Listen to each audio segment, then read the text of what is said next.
today. Over the weekend, a fighting nerd was passive-aggressively bullied. That's the only way I can describe how Ian Garry beat Carlos Prates. Also, what about Anthony Smith's retirement fight? It was sad while the fight was going on, but it had a thoughtful, happy ending afterwards. And Michel Pereira, who pissed in his cornflakes. What happened to him? All of this and more on today's episode of Matter of Fact MMA. What's up? What's happening? Let's go. What's up, guys? We right back at it. We right back with it. It's your boy, Matt. I'm back with y'all. Back with some more videos. Back with some more content. I do first want to apologize for the last few weeks. I haven't been able to make a ton of videos. But basically, everybody in your boy's family has birthdays all through April. So it's a constant revolving door of birthday celebrations. You know what I'm saying? But nevertheless, your boy is back. And we are here to go over UFC Kansas City. UFC Kansas City. Where in the main event, Carlos Prates goes out there and takes a loss to Ian Machado Garry. Ian. So here's the thing, man. 5-round decision loss to Ian Machado Garry. Here's the thing.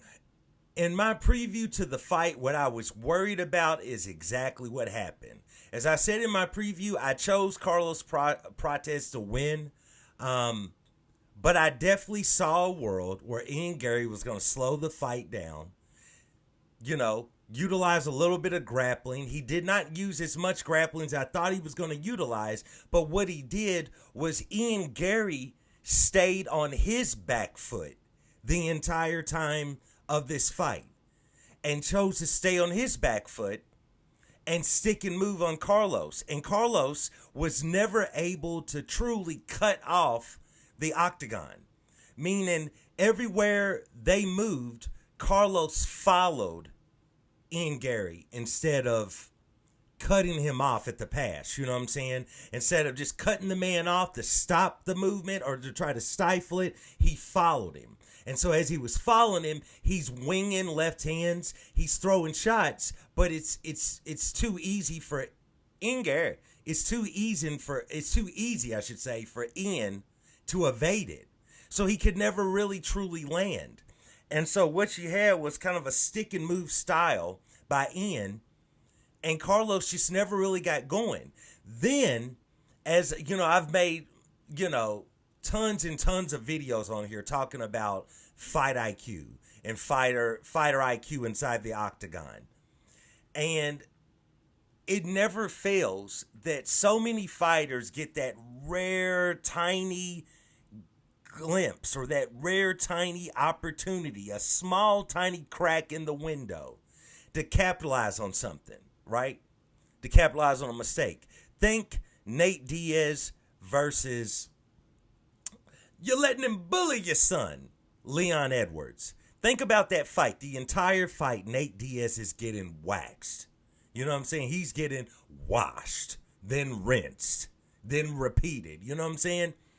And in the very last round, he finally clips Leon Edwards. And instead of swarming him and doing whatever you need to do, even if you got to foul the dude, you know what I'm saying? Even if there's some sort of shove a low blow in there, you know what I'm talking about? Pause. It's like trying to do whatever you can do. But instead, Nate Diaz chooses to take a moment to taunt him and point at Leon Edwards and then try to finish him. And Leon is evading at that point, and Nate Diaz did not have enough time. Same thing here. Carlos, in the last round, in the 5th round, he actually, the commentators missed it. He clips Ian at the end of the 4th round, which is what somewhat starts, the decline of Ian Garry. But it's at the end of the 4th round, and he's been winning the entire fight. The fight pretty much over. the fight pretty much over. You know what I'm saying? And he clips him at the end of the 4th round, but it wasn't that noticeable, but the commentators are paid good money. They should have noticed it.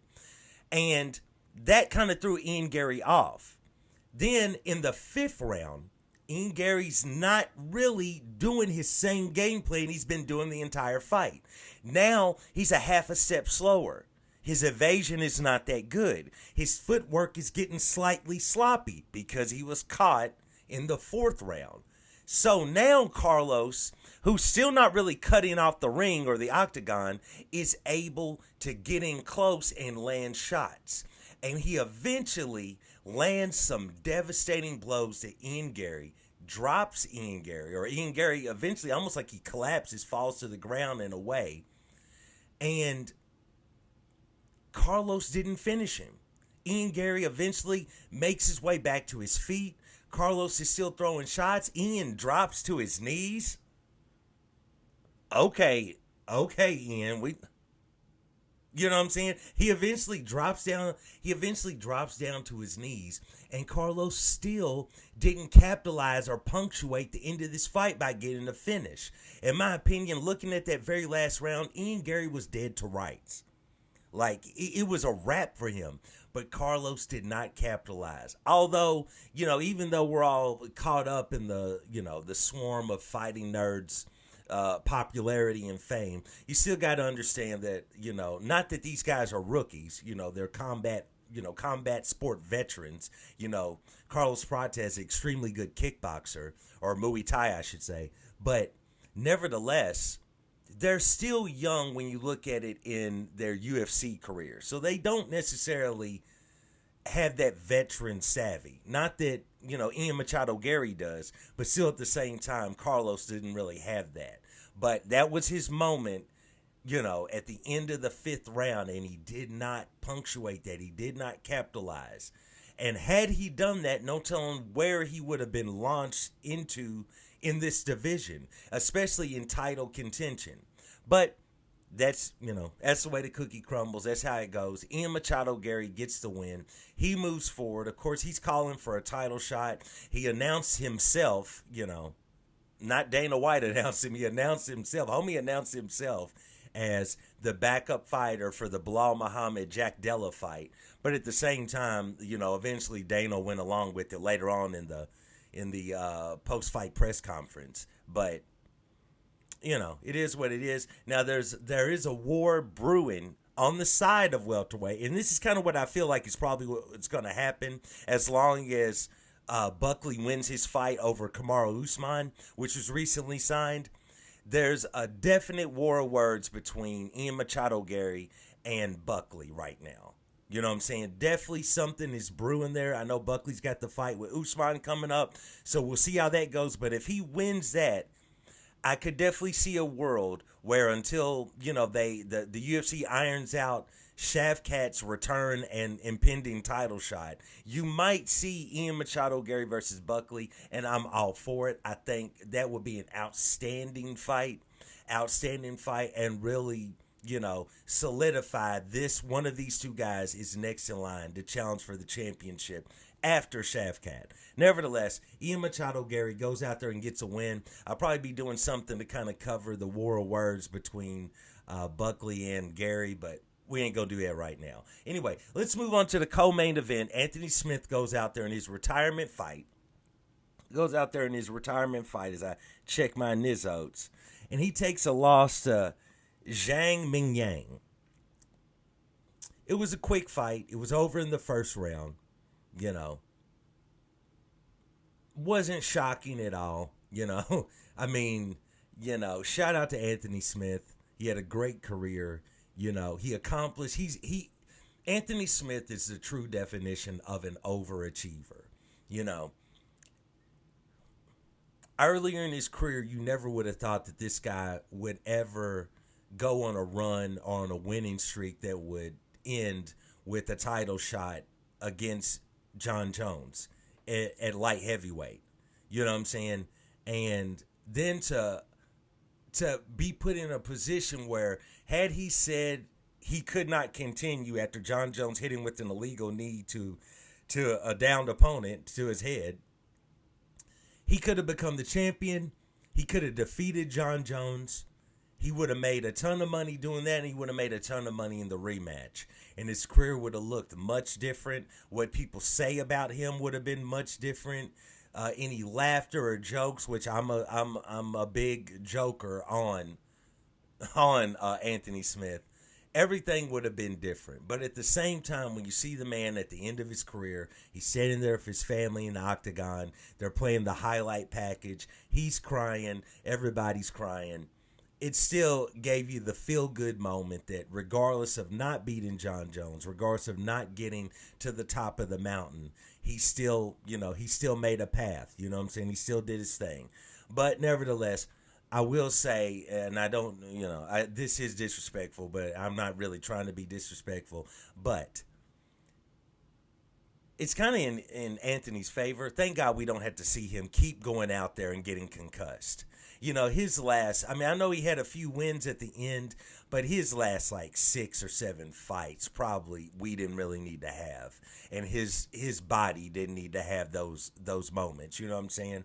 But nevertheless, salute, you know what I'm saying? Shout out to Anthony Smith as he rides off into the sunset. He's got an outstanding career ahead of him on the broadcast team of the UFC, so we will see where that goes. Let me talk about another fight that was terrible, had no action. It was super boring, but I found it to be extremely interesting. And that fight was between Michel Pereira and Abus Magomedov. So Michel Pereira is such an enigma in the octagon. You have a guy that 170 pounds in welterweight was coming in huge. He's jacked. He's ripped. He's dwarfing welterweights. But the first part of his career, he could never get down the fact that it's okay to go out there and be energetic. It's okay to go out there and do all these wild and crazy moves and all of this and dance to the octagon, but you must save your stamina. You know what I'm saying? And so what you saw in his early welterweight career, plus that weight cut was killing him, is he was going out there and he was losing fights just barely because he had no stamina, right? Then he had some really outstanding performances at welterweight. Then he had the weird, DQ loss or whatever that was to Diego Sanchez. Just weird stuff, bro. Weird stuff. But nevertheless, he goes up to 185 pounds, and he looks like a world beater, right? Until he runs into Fluffy Hernandez. Now, Fluffy Hernandez is proven to be that dude. So, he's always going to be a tough out. So, I'm not going to come down too hard on him for taking an L there. But he looked good in the first round of that fight, and then he completely fell off. And I don't know if that was a stamina issue or what that was. He comes back in this fight, and if he didn't come into this fight with some sort of an injury, I don't know what is up with Michel Pereira. I have no idea what's up. Well, actually, I just thought of one other option. If he didn't come into this fight with some sort of an injury, because he didn't perform, he looked like he could barely step. Like his footwork looked like his feet were on fire. Like every step hurt his feet. Like, I don't know if he came in with broken toes, an injured foot, but he looked like he just couldn't really move. He looked like he might have had 2 broken hands as well because he wouldn't throw his hands. He just spammed a lot of kicks, but they weren't really aggressive kicks. They were more like kicks to keep an opponent at range. And then he wouldn't land anything behind it. He would just throw out these kicks, somewhat teep kicks and other ones just straight body kicks. But they weren't really aggressive to finish an opponent. They were more to keep someone at bay. But then he wouldn't follow up with his hands or anything once Abus was in range. I have no idea what he was doing. And the only thing I can think of is either he came in with some sort of an injury that was hindering his movement, hindering him being able to throw. And the only other thing I can think of that I just thought of is it almost looked like after Francis Ngannou got washed by Stipe Miocic, and had his return to the octagon against Derek Lewis and had that horrible fight where he looked like he was scared to throw hands. Like he literally was scared to throw hands. And since then, he's given interviews about that where Francis Ngannou said he was just worried about gassing. He said it was the worst feeling he had ever felt in a fight when he fought Stipe for the world title, the first fight, in which he got tired. He ran out of gas. He had nothing, and he still had another 3 rounds to go after the first 2. You know what I'm saying? So I don't know, and considering Michel Pereira did gas in the fight against Fluffy Hernandez, I don't know if there was a fear of that. I don't know what was going on, but it was a terrible fight. And then when you slide over to Abus, who looked good in his last fight, it's still the same thing with him. That man don't have a gas tank either. And Michel Pereira, you know, throw him in there at middleweight with so many other contenders with the way he was fighting on Saturday night, they would have got him up out of there early. Because Pereira was fighting terrible from the sound of the bell in the first round. So a lot of fighters, you know, in middleweight would have got him up out of there in round 1. Once they realized, oh, this dude can't walk, boop, boop, boop, boop, boop. And it would have been over. So I don't know what was going on with Abus Magomedov. He looked like he gassed, of course. His stand-up was all right in the first round. Then it looked terrible. And it was just a horrible fight because at first you started wondering what's wrong with Michel Pereira. After watching, once you get about halfway through the second round, you're wondering what's wrong with Abus and why don't he finish Pereira? Anyway, bad outing, bad showing. Bad post-fight speech on the mic by Magomedov because he seemed clueless as to what we all just witnessed. Like he's making out like they just had this war, like this good fight, and he edged out Michel Pereira. And it's like, no, bro, this is the worst fight on the whole card. Like this was terrible. This is the worst fight on the whole card. You know what I'm saying? Jocelyn Edwards out there finishing people, doing work, and y'all out here just tiptoeing around and stuff. Look like you're playing double dutch. You know what I'm saying? It wasn't good. Nevertheless, man, it was a good card, though. We had a lot of finishes. Randy Brown had an outstanding KO over Nicholas Dobby. Sent him face first, head first into the mat, bro. I mean, just put him to sleep. Shout out to Randy Brown. He's back in the winning column. He's ready. You know what I'm saying? He looked pretty poised. Not saying he's ever going to make it to a title shot or anything like that, but you know, it's good to see him back in the winning column. So I think there's definitely still a ton of interesting fights in his weight division for him. We had Ikram got a win over Andre Muniz. Muniz continues to disappoint. Just such a shame that, you know, he defeated like Jacare early in his career and stuff. It's just such a shame, bro, because he's terrible now. He looked like he barely even got touched with that punch. He kind of looked like he just went out there just to get a payday. Like he looked like he was trying to basically pass out by the lightest, most timid punch he could and get up out of there and collect a check. You know, wouldn't shock me if he's trying to just fight out his contract in UFC and try to head over to the PFL. Matt Schnell actually got a win, which was also interesting. Chris Gutierrez, once again, underwhelmed. Damon Blackshear, who I thought would get a finish in his fight, went to decision, but nevertheless, he gets a win. Shout out to Malcolm Wellmaker, who goes out there and defeats Cameron Simon, which is interesting because a few years ago, Cameron Simon looked like he was going to be that dude at bantamweight. But Malcolm Wellmaker, outstanding performance, new in the UFC, did his thing, wins by KO, vicious KO. It was good to see. Pauliana Viana took another L, you know what I'm saying, to Jacqueline Amorium. That is what it is. And like I said earlier, Jocelyn Edwards, she goes out there, knocks out Chelsea Chandler. That was cool to see. There were some other great fights, but yeah, man, just want to talk about a few of those. You know, we got another card coming up this week that we're going to be checking out. So once again, please like, subscribe, comment. Let me know what you thought. Let me know what you thought about the main event. Let me know what you think. What is the problem with Michel Pereira? Like, what is wrong? Let me know what you think is wrong with him. You know what I'm saying? All good answers, all bad answers will be taken. I'll take anything.